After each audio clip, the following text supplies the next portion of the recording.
What's going on, everybody? Welcome back to the Ango Show Live. Today it is Tuesday, November 4th, 2025. It's absolutely crazy. We're already in November. My name is Ango. Today I'm joined by Billy TKO. Shout out to Billy for joining us. Obviously, we were having some technical things we were working on before we went live. We were trying to get this thing going, so I do apologize if you guys were waiting a little bit longer. Shame on us because we are not the most consistent live streamers on YouTube. We're fucking pieces of shit. Let's just call it what it is. But that ends here. That ends today. The streak is over. We're back. We're ready to go. WWE Raw was it was an episode. I wouldn't say it was bad. I wouldn't say it was great. I wouldn't say it was amazing. I wouldn't say it was anything other than just a solid, good, easy watch of professional wrestling. Some people are probably going to disagree with that. Some people are going to say it's really good. And then, of course, you're going to have your naysayers, your negative Nancys that just hate everything in the world that is when other people are happy. I don't know. But nonetheless, I think it's going to be a fun time to talk about WWE Raw. We'll talk about the state of WWE as well, because I do want to have a conversation with you, Billy, regarding the state of WWE, kind of what's going on. I feel like every so often we kind of touch on this a little bit with what's happening in professional wrestling. And I think today, wrestling is in a very interesting situation compared to where we were maybe like a month ago, with Crown Jewel and stuff. So definitely a lot of things to discuss. I don't know if YouTube is pushing out the stream on my end or your end, but nonetheless, we're going to keep this going for everybody. If you guys are watching us here on YouTube, that's the only place where you can watch us on, because we are no longer multi-streaming to Twitch or to X.com.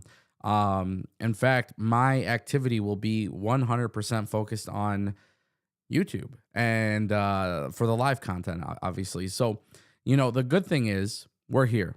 And if you guys are watching on demand, we appreciate you guys. Make sure you guys drop your comments. If you guys want to support the channel, if you guys want your questions, your hot takes, your comments reacted to, if you want them read on the stream, make sure you guys drop a super chat or become a member.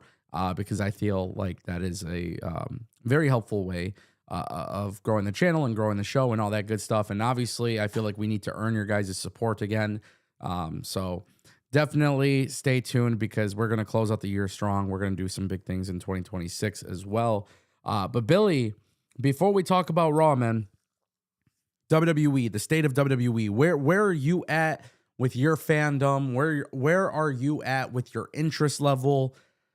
Give me your perspective, your take on professional wrestling, WWE, AEW, TNA, everything that you kind of pay attention to. From when we last spoke about it, I know we had talked maybe about a month and a half, 2 months ago, probably around Crown Jewel time, if I can last remember where we talked about this. When it comes down to the fandom, man, I'll tell you what, as a person who is, pretty consistently either doing watch-alongs or something along those lines, it gets very hard to keep up. But when it comes down to the fandom and like where I stand, it very much is. This is going to be funny, but it's true. I'm trying to be the best fan that I can be, right?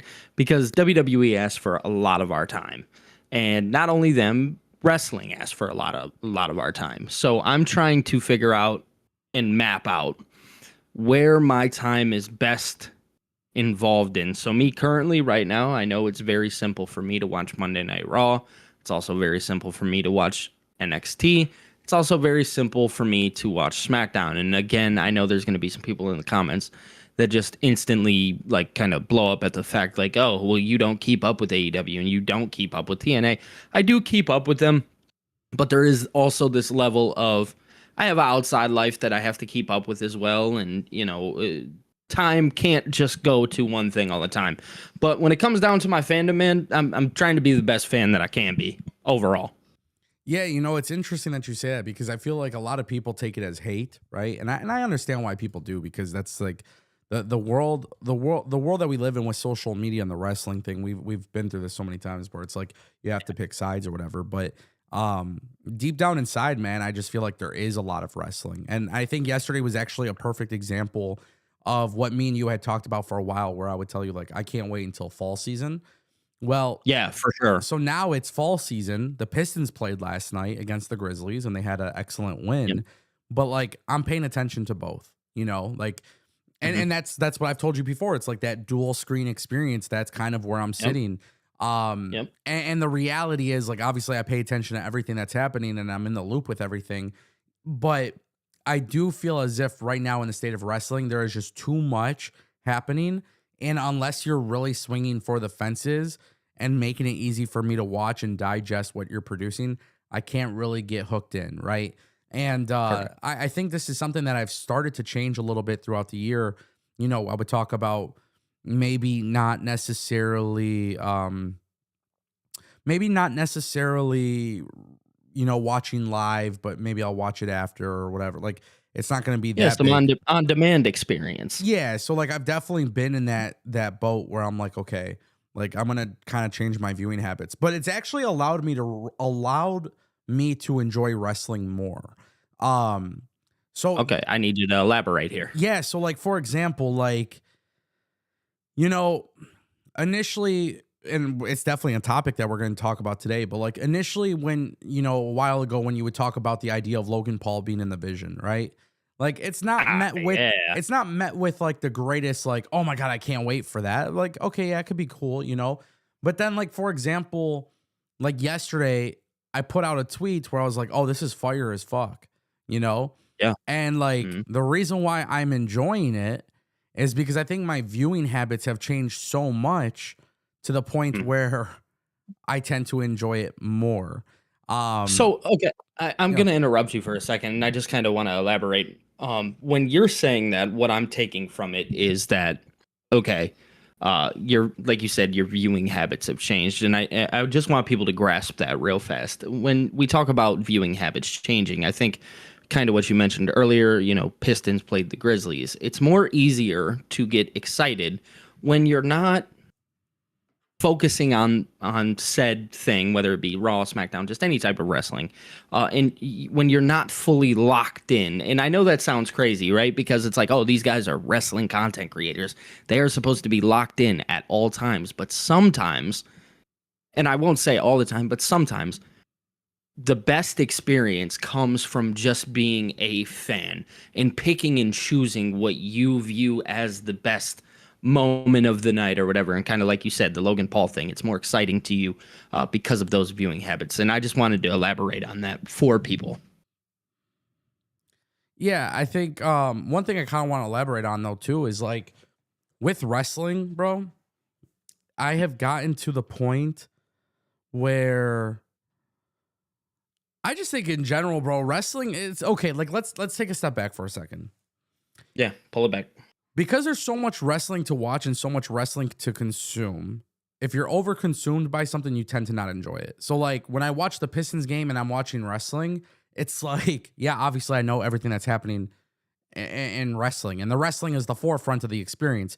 But sometimes I could just look to the side and then watch the Pistons a little bit too. And then That's the best way to say it. and I th- was saying that and wrong. then I That's don't the feel best way like to I'm say it. overwhelmed by all this wrestling that I'm just like desperately trying to get Correct. through. It's not being overwhelmed by it. Yeah.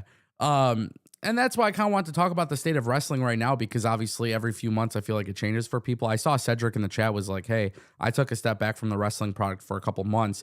It's the first Raw that I Mhm. watched in a while and I enjoyed it a lot. Yeah, and I think that's the issue for a lot of wrestling fans is they're so overconsumed by the amount of wrestling that they're watching that they tend to get super, super, super invested in it. And to the point where it's like, well, of course you're not going to enjoy it because all you're doing is overwhelming yourself with this constant influx of content that you have to watch. For sure. Yeah, it becomes a lot, man. There's no other way to describe it. It just naturally becomes a lot. Yeah. Now, obviously, this is where things kind of pick up a little bit because WWE, let's just call it what it is. They came out yesterday with like what I called a solid episode. Like everything was cohesive, everything was good. It wasn't like this groundbreaking new era thing, but like I appreciated the emphasis that they put on a lot of the stories, which I'm happy with. I think what really came down to it for me though is some people are very critical of the fact that I praise WWE, but not Mhm. enough people are critical of the fact when I critique WWE. And one of the things Mhm. that I've kind of been bothered with realistically with WWE is something that I feel I've always been critical of AEW about, which is the overhype of overhype and under delivering. And I Yes. understand what Yes. Triple H is doing. Like Triple H came out with a tweet yesterday saying it's like the new The era, landscape. landscape change, Yeah. And Yeah. obviously what he's saying is because there's new world champions from Saturday night's main event, which like I get that. You know what I mean? I understand what he's doing. But sometimes it's like, man, you guys are using these buzzwords to get people hooked in there and to get people excited and to get people thinking that something massive is going to happen. Now we're in a situation where you're watching WWE and it's like, well, that's what happens. I think people sometimes over expect now and they have higher Mhm. expectations. And that's where maybe WWE is kind of under delivering in those ways. And that's where it falls on Triple H and WWE. Mhm. But I think yesterday was a very solid Raw like we've been getting. So what do you take from that? Like when you see Triple H doing this and Triple H as being the promoter, obviously it's the same thing that Tony Khan has done and pretty much any Mhm. promoter in the world. Do you how do you like tamper with your expectations? Like what's your feedback on that? Well, I think you kind of said it best. If you're using those buzzwords, it's true. I have to come in with the same mentality that I come in for anybody else, right? I have to be critical, right? Because if you're not getting me to the point to where I need to be, right? Because when you use those words, I as a fan am now expecting, okay, well the landscape's going to change. It's something big's going to happen. Yeah. And then like you said, we get a solid Raw, but let's be real here, no landscape changed. None of that happened. Like it was just that new champions occurred. And it's like, okay, so that kind of pulls me back a little bit, right? Yeah. Because now I feel almost lied to in some cases. And maybe that's not like the exact way that they're trying to do it or whatever. But me as a fan, I feel lied to. And when they do that, what now happens is I step back almost a little bit from the product, right? Because now I have to watch with a new lens. Okay, well, they're saying this and can I really trust them, right? Yeah. Now we're talking about trust. And once you lose my trust, then you lose my viewing experience, Yeah. right? You won't have me as a viewer. So I don't know if it's true. If you're going to be critical of AEW and Tony Khan doing this and you get the same thing, you have to be critical about WWE in this sense too. Because as last night's Raw was a very solid Raw, but I didn't feel any landscape change. I didn't feel any crazy anything over the top happen. Of course, we had we had a return from Rey Mysterio, but again, there's levels to it, and I don't feel like they delivered in that sense. They delivered a good Raw, but not in the other sense of landscape change. Yeah. Now let me ask you this because I think this is a very important part to it all. When you watch this episode of Raw and you see like Rey Mysterio returns, you see obviously Logan Paul joins the Vision, that kind of thing. What is your takeaway from like obviously you said it's solid and stuff, but what is your takeaway from the aspect of like, okay, we have a new champion at CM Punk who is your favorite. You get the Yeah. legendary Rey Mysterio back. They just came Mhm. back from Saturday night's main event. They're going to do the John Cena tournament. Like, do you think this is WWE playing it safe, or do you think WWE is still offering a little bit of excitement there? Of course, there's still excitement. I think they're. Here's the thing: WWE is still doing cool stuff. I mean, I understand that people had they threw like shit fits over the fact that Jey Uso and CM Punk didn't put on this 5-star match. But let's be real here. At the end of the day, like you said, CM Punk is my favorite, and I'm going to be a little biased here, but he's the world champion. Yeah. Dude, I'm pumped for that. You know what I mean? In 2025, I get to watch a guy that I grew up watching, being the biggest fan of, be world champion. Yeah, dude, I'm excited, and I will tune in for that reason alone. And that's why I get mad at WWE, because you already did something that I was excited for. I was going to tune in regardless. You didn't need to come out there and tell me, oh, there's even more essentially happening. Look at the landscape change. Look at all of that, right? That's where I feel the problem is. WWE didn't have to go out and do that. Triple H didn't have to put that tweet out. I was already genuinely excited. Yeah. You know what I'm saying? So I think when it comes down to it, yeah, man, WWE is still offering some exciting factors. I mean, you can look at the CM Punk, and one of the big things that really popped me through the night was him mentioning all those names and who he could, he looked in the mirror and I just, this in particular part, he said, Sheamus, you want to have a banger? And dude, I lost it there. Yeah. I thought it was the funniest thing ever, but that excited me. You know what I mean? Like, it's 2025, dude. I don't think I'll see CM Punk and Sheamus. And that's what I want to see WWE kind of gravitate to. Okay, he's throwing these names out there. Let's get them. Yeah. Let's get them. Put it on a random Raw. Yeah. So, you know what I mean? So I was so glad you brought that up too, because it's like one of the things that I'm really loving about SmackDown right now. And I know this sounds kind of crazy, because I am a storytelling guy and I've always been storytelling, but I always said it's a mixture of matches, stories, and you got to get people invested. And sometimes the match itself is good enough to get people invested in. I think like a perfect example of this that I go back to 2021, right? Grand Slam, Bryan Danielson, Kenny Omega. It's like, dude, you just got to do the freaking match. You know what I mean? Like, I don't really care the build. And what I love so much about SmackDown is like, and I want this to kind of carry over into Raw, and we kind of get this with Raw sometimes, but not consistently. Like, it kind of goes back and forth between the shows. But right now, SmackDown, you're seeing Ilya Dragunov do these open challenges. We saw Sami Zayn do it. And the thing that I love so much about that is like, you could tell a great story through open challenges. You could tell a great story after an open challenge, but you got to give us some matchups that are fresh, some things that we haven't seen before. Right. So like, correct. And I hate to use this example because I love Penta, and I know Tolino Channel has a super chat regarding this, and we'll get into that. But it's like Penta going up with El Grande Americano, and then there's this thing with Dominic Mysterio also in the mix, and then it's like, okay, we're revisiting Dom and Ray. Sometimes I just want something a little bit more fresh. So like SmackDown, for example, we're getting Ilya Dragunov and Aleister Black, and you're like, oh my God, bro, like we got to get this, you know? On WWE Raw, CM Punk is the champion, and he's towards the end of his career. There's just certain feuds or certain matches you have to run back, because otherwise you're going to get super sick and tired of CM Punk in the vision. And the one thing that you have to remember too through this is that World Heavyweight Championship is the workhorse championship. Yeah. It always has been, right? That's how WWE has always described it. So that's what I'm going to look at it from. It's the workhorse championship. Yeah. No matter CM Punk's age, no matter, the stories that he's the workhorse champion. Go defend it on a random Raw. You want to be a fighting champion? Here's your opportunity. You know what I mean? Now you have the time. Like you said, when we see a match like Ilya Dragunov and Aleister Black, I don't know who's going to win that. Yeah. Of course, I think, I think Ilya is going to win because he just won the championship, but we've seen it. I didn't think Ilya was going to beat Sammy. Yeah. I didn't. I did not, but he did. And that's the excitement. We want that excitement factor back. I want CM Punk and Sheamus to go have a 15, 16-minute banger. You know what I mean? Yeah. On a random Monday. Bring that back, because that's the type of stuff that's going to get me excited. Yeah. That is the type of stuff I look for. I don't want to see, kind of like you said, Penta, El Grande Americano. It's the rinse, repeat, recycle. You know what I mean? Yeah. It's constant flow of the same exact thing. And WWE's starting to fall into that loop a little bit. And maybe because on Raw, they're dealing with the same storylines. But at the end of the day, you can freshen up your product. Yeah. You genuinely can. And I think WWE should grasp that. You can freshen up the product. Don't be afraid 1 week to throw Sheamus on, and maybe you don't throw El Grande Americano on this episode. It's okay.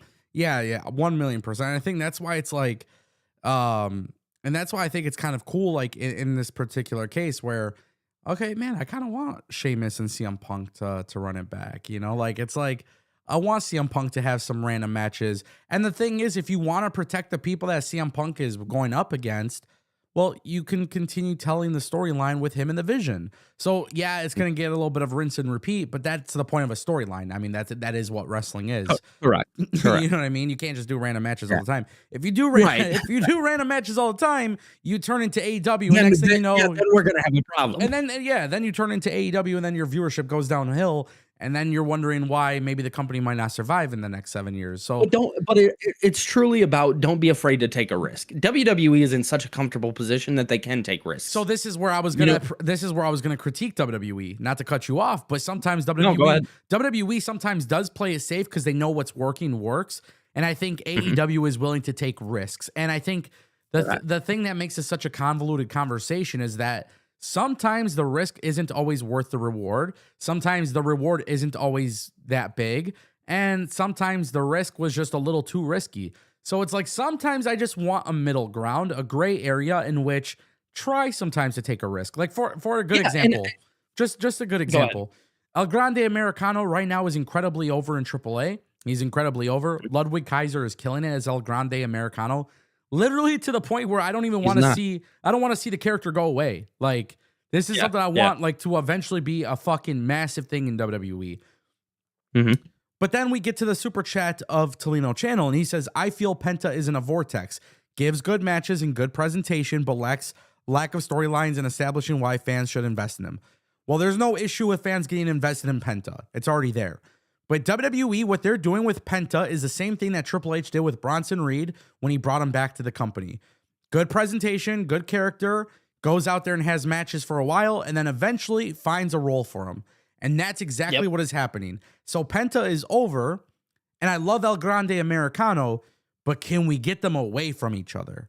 Can we do more than this whole thing where, El Grande Americano puts the steel plate in his face mask, and Right. Rayo and Brio or whatever, Bravo and Rayo, whatever they're called, his little Americanos, like Bravo and Rayo. yeah, like you know what I'm saying? Can we just go for a little bit of a risk where it's like, hey, maybe Penta is now doing something completely different than sticking around with El Grande Americano? Can we put El Grande Americano in the U.S. title picture on SmackDown? Because we know Ludwig Kaiser and fucking Ilya Dragunov are going to have a banger. You know what I mean? Yep. Like, can we do a little bit of that risk where we just move people around and just kind of get them away from each other? Yeah, dude, look at what they did last night. It's something that they brought back, the Tumblr. Yeah. The Tumblr. Where they pick names Yeah. out of a hat. And you got these random matches for this tournament. Dude, I'm excited for that thing. Okay, Ilya Dragunov, kind of like you said, has this United States Championship Open Challenge. Let it be anybody from anywhere. And don't be afraid to pull your superstars from Raw that are constantly used on Raw and put them over there, because guess what's that's going to do? Again, that offers excitement. If I were to see Ilya versus El Grande Americano or Ludwig Kaiser, dude, I would have a ball, because like you said, I know that they're going to go out there and have a banger. I know that it's going to be exciting. I know that it's going to be fun. WWE needs to not play it so safe. Yeah. It's just the honest truth. They have to, because playing it safe, truth be told, and again, because you're so comfortable and you're so safe, it's costing your fans to feel like, okay, well, if I don't tune in this week, then I'm not really missing anything, because I know what I'm going to get. Something with the Vision, something with the New Day, something with the Kabuki Warriors, something with Bailey, something with I know what's going to happen on Monday Night Raw. And I think that's kind of like the real kicker, is that you're allowing people to tune out. Yes. Without even knowing that they're tuning out. Yeah, yeah. Well, I mean, that's also another thing too about the social media age of professional wrestling. I've said this before. Every episode of Raw, SmackDown, NXT, Dynamite, TNA Impact, it's all skippable, because you could literally go online and everything's already there. Highlights exist. Exactly. Yeah. I mean, and they're the ones posting it. The companies are posting it in real time. Like, hey, this is what it is. Like, there's people. Yeah, this is what just happened. There's definitely people out there who don't have to watch it, but they know what's going on. I don't think that's the correct way of viewing it if you're a content creator. If you're a content creator. But I have so many friends that do it. Yeah, like if you're a content creator, it's like a little bit different, because how do you know what the fuck you're talking about based on a 30-second highlight clip? But if you're a wrestling, you should probably tune in. Yeah, but if you're a wrestling fan and you're just like, hey man, like I'm gonna go out with my friends tonight, I'm gonna go do some other shit today. Well, then it kind of makes sense for somebody to be like, yeah, you know what? I'll just check Twitter after. Or and the real kicker is that not everybody is a content creator. You know what I'm saying? There are people like that. Yeah. And that's the fan that they need to be worried about. Because I'm going to tune in regardless. I'm a content creator. You're going to tune in regardless because you're a content creator. Yeah. But somebody like Cedric, for instance, who we mentioned earlier, Cedric just said that was the first Raw I watched because, at some point Cedric felt like, okay, I need to pull away from this. That's what WWE needs to be concerned about. Don't be concerned about me.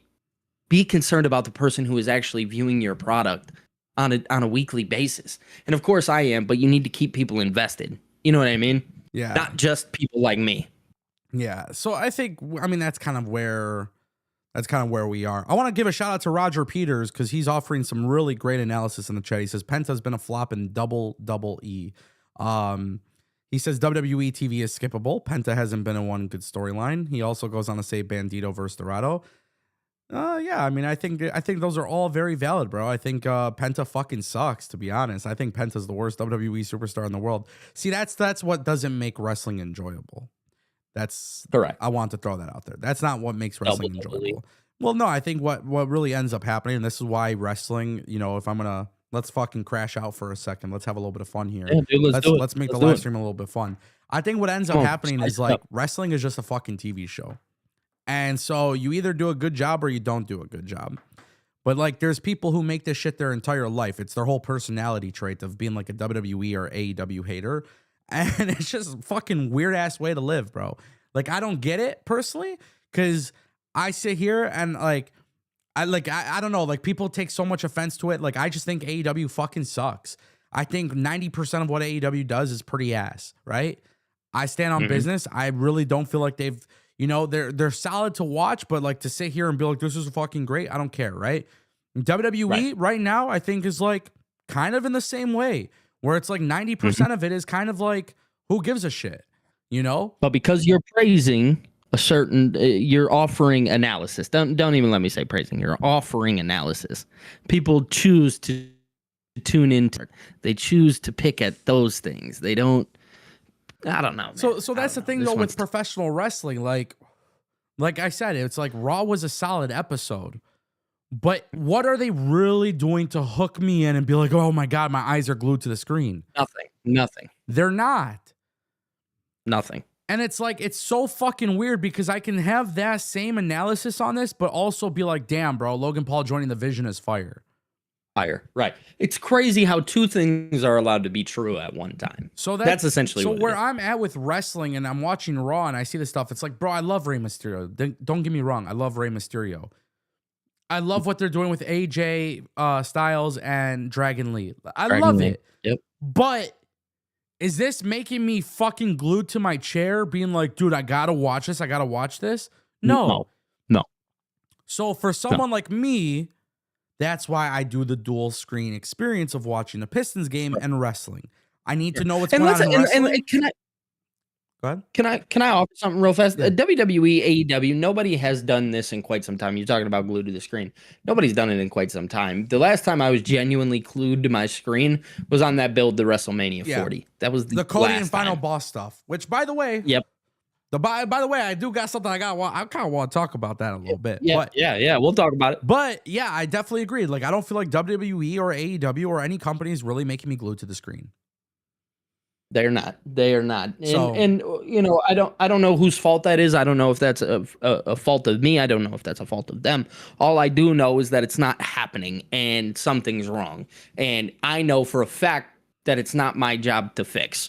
Right. Well, yeah. And it's, by the way, it's also pretty evident in the programming. If you watch WWE television, like it's pretty evident that like, yeah, the brand TKO and everything that they're doing is working. Right. So let's just hypothetically speak and say, fuck WWE. It sucks. It's the worst show in the world. Let's just say that was the case, right? If I felt that way about WWE, if I genuinely felt that way about WWE, it doesn't matter because people are spending the outrageous freaking money to go. Yeah, for sure. Right? Yeah. But if I say, hypothetically speaking, oh my God, AEW's ass, AEW's ass, AEW's ass, and it's garbage, no matter what Roger Peters says in the chat about how fire Dynamite is, he cannot convince me that Dynamite is a hot product because Dynamite is not selling as many tickets. Like Wrestle Dream sold less tickets than Bound for Glory. So you can't sit here and say from a business perspective that it's working. That it's working, right? So even if I'm criticizing WWE, right? Even if I'm criticizing WWE, deep down inside, when it comes to the business construct of everything that they're doing, it doesn't matter because it's working. I'm not glued to my seat, but people are like, I need to be there. And I have had this weird disconnect from professional wrestling, Billy. And this is where things might be a little bit weird. But this is where I have a weird disconnect from professional wrestling because next month, WWE is coming for a house show. And on the 30th. Yeah, so with me planning for a wedding, if I wasn't planning for a wedding, I love house shows. WWE house shows are fun. They are great. They're a lot of fun. I went last year. Yeah, like I love house shows. You know what I mean? And it's cool because the wrestlers don't take it too serious, so they have a little bit more fun. They do a little bit of different stuff that you don't see on TV. But now that I'm planning a wedding, do you think I want to go spend a couple $100 for a couple tickets to go watch a house show? Hell no. No. But you know what's crazy? People are doing it. For sure.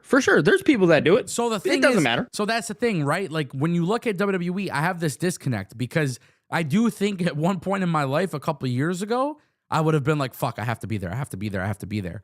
Yeah. Now my mentality is I don't have to be there.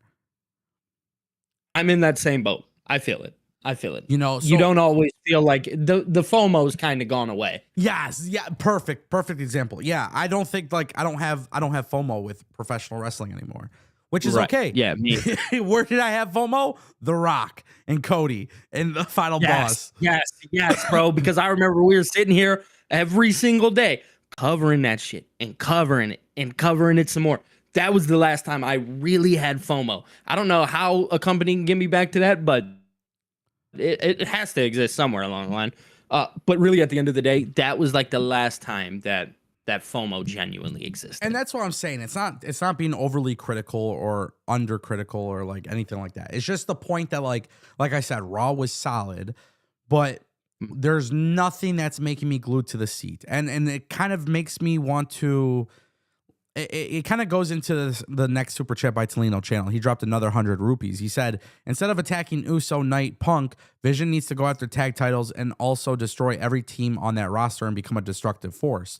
So like this was actually something that I found very interesting when I read it, because when I watch the Vision going after Punk, when I watch the Vision going after LA Knight, or you know, it's like the same thing every week, right?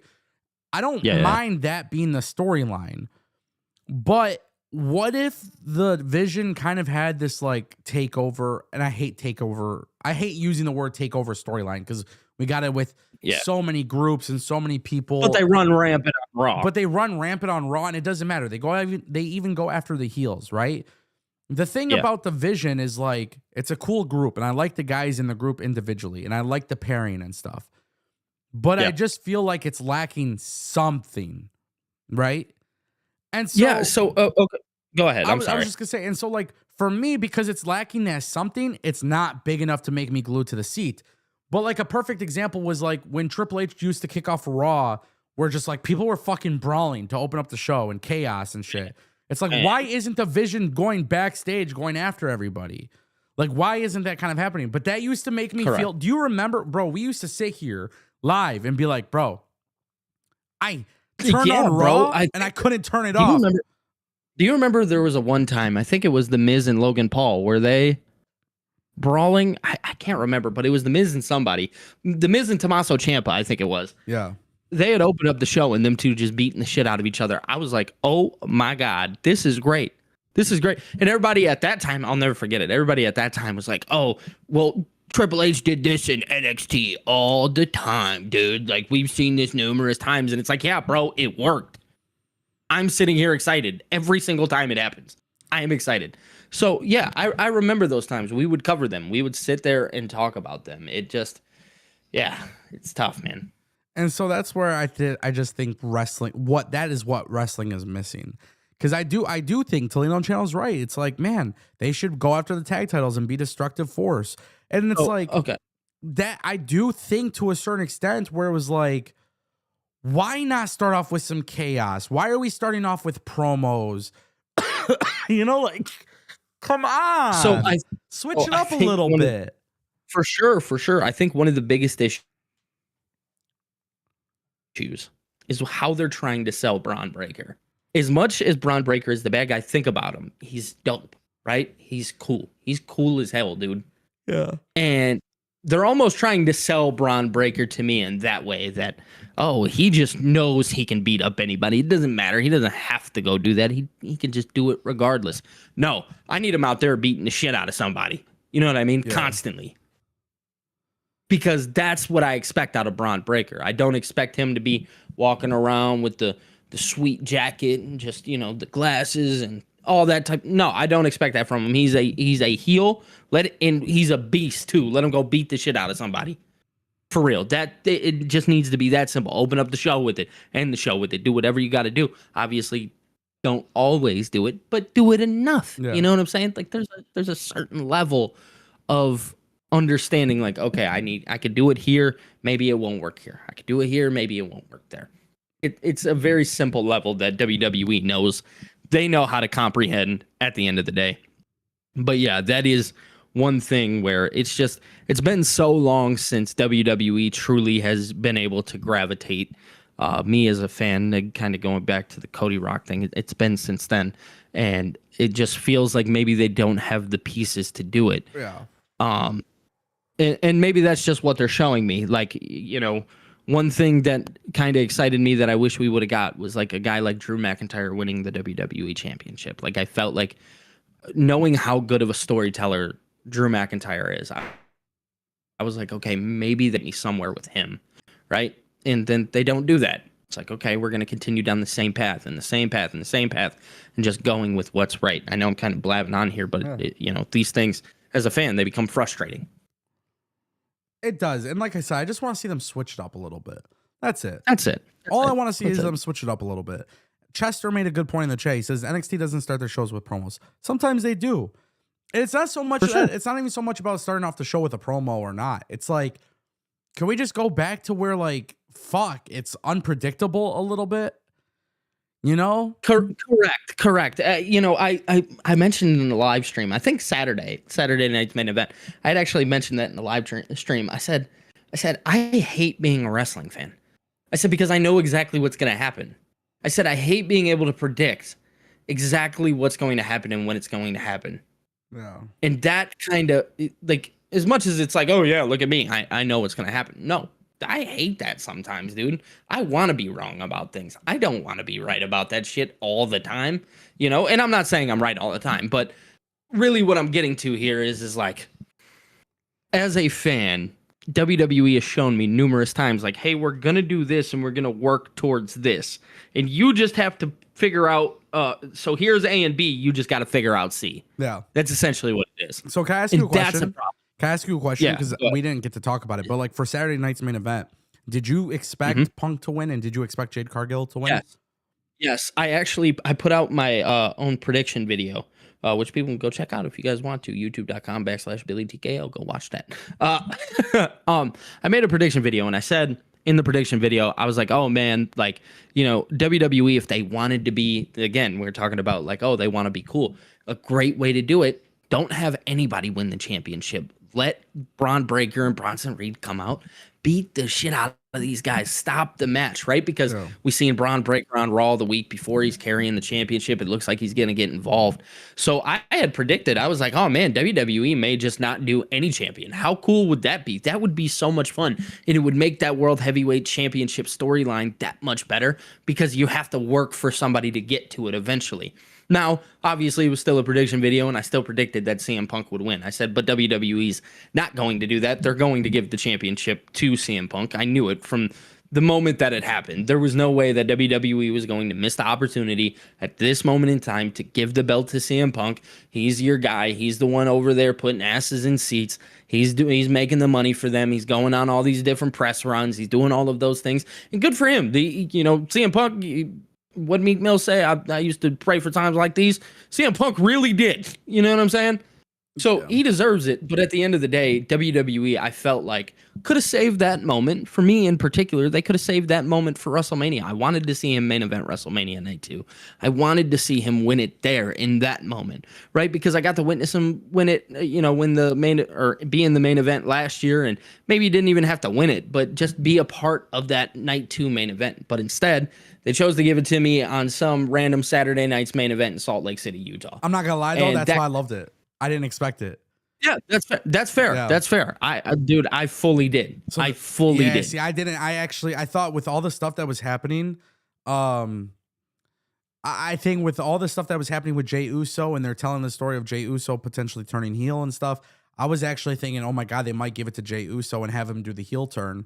And I actually for sure there was always a part in the back of my mind. And I thought Tiffany was going to retain it because Bianca Belair was going to come back and screw over Jade Cargill. So like that was just WWE would have got shit on all over if they did that. If they would have went that route, they would have got shit on. Who knows? But I wasn't expecting Jade to walk out with the belt, and like I'm glad that so like that's the weird thing, right? Like Saturday night's main event to me was actually a little unpredictable. But then I watch Raw, and it's like I go back and I revisit your thoughts where you were saying I could kind of predict everything that's going to happen. I already know what's going to happen. So it's like it's kind of good. It's a good thing sometimes for Saturday night's main event for that to happen because it makes me want to watch it more. They don't feel like just throwaway shows, you know? For sure. And that's what they did. They genuinely made me want to tune into Monday. Again, we go back to the beginning of this live stream where we said, Triple H, the new landscape, blah, blah, blah, using those buzzwords. He didn't have to do that. Bro, I watched Saturday night's main event. I was going to tune in regardless. Yeah. Just give me a good show. I don't care about what the hell you're tweeting. I get it. You're a promoter at the end of the day. That's what you got to do. I don't give a fuck. Oh, that's a big word. I don't give a shit.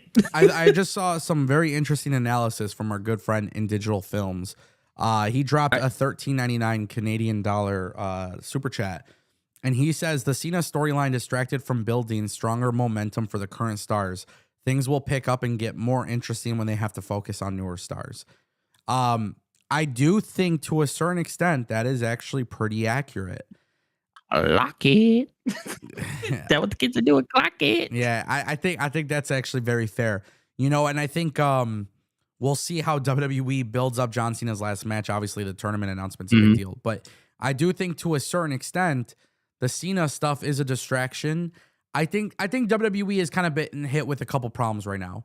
The Cena thing retiring, I think, takes away from one really good storyline taking place to replace that. I think the Seth Rollins injury really fucked up plans because we're going to talk about Logan Paul in just a moment. For sure. But Seth Rollins injury fucked up big plans. I think right now when you look at WWE and you look at Cody Rhodes, I think Cody's a great champion and he's holding it down and he's doing awesome stuff. But I think the fact that he's holding the championship belt so long again, like obviously it's not another long reign, but he's holding the championship again, and where it's like, okay, well, how are you going to end his storyline again? Like, what's the plan there? I think there's certain things where WWE just kind of has to get away from the distraction. So what I mean by this is like, this is crazy, but like Drew McIntyre didn't win against Cody. But it's like, imagine if they had Drew beat Cody because Randy turned heel. Yeah, it's fantasy booking and it's fantasy land shit. But like, but it would have been nice. It would have been like this big storyline in the middle of the year, not WrestleMania season. That builds us. Exactly. That builds us. Yes, like I think they need to get through some things to really lock in, and don't make me wait until WrestleMania for you to lock in. Correct. I actually I hate to interrupt, but I did I have a member over here, right hand Cam. He's joined our lower card membership over here on my channel. He's joined for a month. So shout out to Cam for that. But I also got a super chat, which kind of follows up on what we've been talking about with the John Cena thing. If you're good, Ango. Go ahead. Shout out to In Digital Films. So I got one. Shout out to In Digital Films. We have Adam Myron over here. He says, hey guys, would it be better with Cena in War Games instead of him winning the IC title against Dirty Dom? Let Ray get Dom for Survivor Series, not Cena. And this is a $5 super chat from Adam. Yeah, absolutely. No, you don't think so? Let's have a conversation about this real fast. Hit me. Because I genuinely feel in my heart of hearts that last night, what we seen, we're gonna get Ray and Dom in San Diego. There's no way about it now. Oh, yeah. And this is actually something that I really wanted to talk about. And this is gonna be a little follow-up question to this super chat. But obviously people are going to be upset that we're going to get Ray and Dom at Survivor Series. I want to ask you a question. Yeah. If we do get that and we don't get Cena and Dom for the Intercontinental Championship, does anything happen to Cena's legacy if he doesn't win that championship? No, but it just makes it better. Okay. So I just wanted to see. Now, when we talk about, War Games and him being involved in War Games, I actually think that's probably where they're going to put him, especially after Punk mentioned him last night on TV. Like, they're going to put him in that War Games match, regardless of the fact. But why don't you think that it's, a better idea? I'm indifferent. I'm torn because I like the idea of John Cena winning the Intercontinental Championship and then dropping it in his retirement match or retiring as champion. Because I had this theory and I told you before, like John Cena should retire the Mhm. Intercontinental Championship and they come out with a new belt. Yeah. I really think they should come Really? out with a new belt. I really like so this is my theory. Okay. John Cena should win the Intercontinental Championship, retire the belt, and then following up in 2026, WWE hosts a tournament for a new championship. It could be like an international title or something like that. But this new mid Let 'em card travel title with should it. retire. The IC title should be retired. A new belt it comes into Raw, and this is a belt that you see floating around between their partners. So sometimes you see it on TNA, sometimes you see it in AAA, sometimes you see it on NXT. But this should be like your workhorse title. Call it the International Mhm. Championship, the TV Championship, call it whatever the hell you want to call it. Whatever It you wanna doesn't call it. matter. But Cena should win the IC title and retire it completely. And then on top of that, if John Cena were Mhm. to retire on top, I think that would be a great thing. Some people retire and they lose. I think John Cena naturally would probably want to put somebody over, just knowing like his personality and the way he conducts himself. You sure about that? So many people would argue that and be like, "No, you wouldn't. John Cena buried everybody." No, I think John would probably do the right thing and put somebody over. But So do I. imagine if So you do I. called it the end of a chapter for a title belt, and WWE's new era for 2026 would include a belt where it's like, yeah, this is kind of like your IC title, but it doesn't always need a major storyline. Look for example, Ethan Page is in NXT, but he's got this great feud with Wagner and AAA, and it's like he's got the Yeah. Canadian North American Championship belt. But imagine if there was something like that on Raw and this belt got to float around between WWE's partners. It's like, I don't know. I just think it would be a lot better of an idea. And then John Cena retires on top. Yeah, so I mean, I'm gonna disagree with you a little bit. I do like the idea of what you're saying about a new championship and eventually retiring it. That I'm not fully against, but I don't know if John Cena necessarily going out and retiring that championship makes a lot of sense because John doesn't have the legacy of the Intercontinental Championship. I guess that would be my one argument is John Cena at this point he would have only won it one time. And yes, you can make the argument like, oh, it's John Cena and he's walking away with this championship.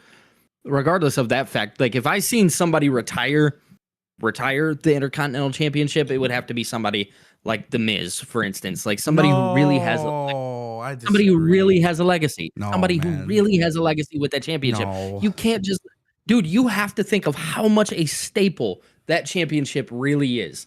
I hear you with going away from it and things like that, but really think about the legacy of that championship. Think about the names who have held that thing. But You cannot none of just go them away have from ever that. been on the level of John Cena. He is the greatest of all time. Okay, yeah, that's fair. That's So like if you're going to make that argument of, oh, well, he's the greatest of all time, he's the person who should walk away with it. Maybe I understand where you're coming from, but still, Shawn Michaels held that championship. What are for what sure, are we but saying? the so that's my point though, is like John Cena's the greatest of all time. It's the perfect way to close the chapter for the belt. If John Cena, let's just go hypothetical. Hmm. If John Cena retired the Intercontinental Championship and the belt went away, they do a tournament in 2026. It becomes a new belt, a whole new name, a whole new legacy, a whole new design. It's no longer the Intercontinental Championship. The belt gets defended in AAA, NXT, Raw, all these different things. It's Yeah, always going to be known that John Cena was the last Intercontinental Champion of all time. He is considered the greatest of all time. All that I could does see is where solidify the reigns that were previously held before him. And that's basically putting the stamp of approval saying John he Cena was was the the GOAT. last person who had it. Yeah, but my problem is if you were going to do that, you should have done that with the United States Championship. You have to think about it. The one championship that really needed to be revamped, and I guess now we're kind of fixing that problem with these open challenges, was that United States Championship. Yes, It's kind of hard to say. It's kind of hard to say the Intercontinental Championship because that thing throughout time has been a fine championship. that's not the point, though. Maybe there was some. Okay. That's not the point, though. The point is saying, hey, this is such a fine championship that now John Cena has finally won it. It's finally time to close a chapter on it. Nobody else will ever be greater than John Cena, so this belt goes away. Okay, now I see what you're saying. It's about there's never going to be another person that holds it that's better than John Cena. That's John Cena himself. And it just I solidifies guess all we'll the find out previous if somebody reigns. wins 18. If Brother, of somebody wins course. 18, then what's the conversation? Then what's the conversation? Yes, I understand, but John Cena has won that belt several times, 17 times. I'm saying the Intercontinental Championship was the one that he was never able to win. He never won it. Do you get what I'm coming from? Yeah, That the perspective is, hey, he's never had this belt. Now that he's had this belt, it's over with. But my point that I'm making though is if WWE were to do that, it allows them to freshen up the show moving forward. Fair. Very fair. I just think that's the way to do it. I'm still gonna disagree with you. Yeah. Just a little bit. I'm still gonna disagree with you, but I hear where you're coming from. Yeah. So big shout out to Adam Myron. Thank you for the $5 super chat, man. Yeah. I just want to shout out Miles Jubert Roberson, by the way, member for 29 freaking months. He Miles, says, that's my guy. Insane. VIP member for that long. I love it. Thank you, bro. Dude, that's my guy. He says, I love Miles. He says, how do you guys feel about Ray and Dom running it back? Do you think Jay will hit his breaking point and join the Vision? Two quick answers. Ray and Dom, I'm cool with. San Diego, it makes a lot of sense. However, if Ray is going to go after the Intercontinental Championship, after what we all just discussed about the John Cena stuff, if Ray goes after the Intercontinental Championship, I need them to do something different. Because Ray is an amazing competitor, but Ray is a baby face, and I love him, but I don't want Ray to have a long title reign in 2025, 2026. Like, I just don't. I want Ray to be in a situation where he's awesome, he's talented, you have him beat his son up, that's cool. Like, whatever, that's great storytelling. But if you're not a wrestling fan and somebody says that, it sounds so much different. Imagine that. Like, yeah. Oh, yeah, he's here to beat his son up. Yeah. But, like, if Ray were to do that, and then, hey, maybe Dragon Lee eventually goes solo and does a heel turn and goes after Ray for WrestleMania. Like, or we get a dark version of Penta. Again, these are a whole bunch of great ideas that can happen. That's the only way I would like it. I don't want Ray to hold the belt unless it led to something very, very creative and very fun. Yes. Do I think Jay will hit his breaking point and join the Vision? I do think Jay will hit his breaking point. I don't see him joining the Vision, though. Really, you don't? No, I think Jay's. I don't think he fits the mold of the Vision. It's not about the mold. It's more about, I think the Jay heel turn, I think, leads to more cinema with the bloodline stuff. I think you have to revisit the bloodline and kind of go from there. For sure. Yeah, because they're telling the story with Jimmy and stuff like that and Roman. Yeah, I agree. Yeah, so now that's kind of where I see it. But shout out to Miles. What I want to ask you, Billy, is because we obviously want to talk about the Logan Paul thing. Logan Paul joined the Vision, or did he not? But right now he's aligned with the Vision. Clearly, this is for War Games. They're setting something up there. Makes a lot of sense. So let's talk about this for a second. And I think this is a very, very, very interesting talking point. You had talked to me about the idea of Logan Paul joining the Vision before. Back in May. I wouldn't say I was against it. I wouldn't say I was for it. I would say I was probably indifferent about it. Like, not that big of a deal. Like, yeah, it could be cool, whatever. Brother, I got called a noob like 5 times. I read comments last night on a video I posted. I got called a noob. I got told my take was garbage.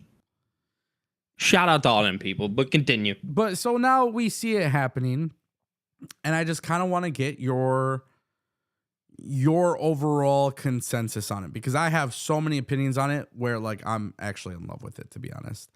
Okay. So I'll go ahead and say this. So obviously, like you said, you know, the he's aligned with the Vision, or has he, right? Yeah. We have to let two things be true. There's a world where he is with the Vision. There's also a world where he's not with the Vision. Now, let's go off the basis that he is with the Vision. If he is with the Vision, it makes a lot of sense. It's somebody who I believe WWE was very high on, and I've been saying this for so long. WWE was super high on Logan Paul. Whether you love the guy, whether you hate him, it didn't really matter. The guy was super important. WWE felt a certain type of way about him. Look at all the experienced matches that he had. What his 4th match, he faced Roman Reigns for the WWE Championship? Dude, they were high on the guy. Yeah. Okay.